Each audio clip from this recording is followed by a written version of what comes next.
ప్రధాని మోదీ అధ్యక్షతన జరిగిన కేంద్ర కేబినెట్ సమావేశంలో కీలక నిర్ణయాలు తీసుకున్నారు. వివరాలను మీడియాకు కేంద్ర మంత్రి అశ్విని వైష్ణవ్ వెల్లడించారు. దేశంలో తయారీ రంగానికి మరింత ఊతమిచ్చేలా కొత్తగా 12 స్మార్ట్ పారిశ్రామిక నగరాలను ఏర్పాటు చేయనున్నట్లు ఆయన తెలిపారు. దీని ద్వారా 10 లక్షల ఉద్యోగాల కల్పన జరుగుతుందన్నారు.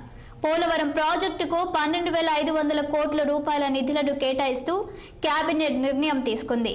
అటు ఆంధ్రప్రదేశ్లోని ఓర్వకల్లు, కొప్పర్తి, తెలంగాణలోని జహీరాబాద్, రాజస్థాన్లోని జోధ్పూర్, పాలి, ఉత్తరాఖండ్లోని కుర్పియా, పంజాబ్లోని రాజ్పురా, పాటియాలా, మహారాష్ట్రలోని దిఘి, కేరళలోని పాలక్కడ్, యూపీలోని ఆగ్రా, ప్రయాగ్రాజ్, బీహార్లోని గయాలో ఈ కారిడార్లను ఏర్పాటు చేయనున్నట్లు కేంద్ర మంత్రి వివరించారు.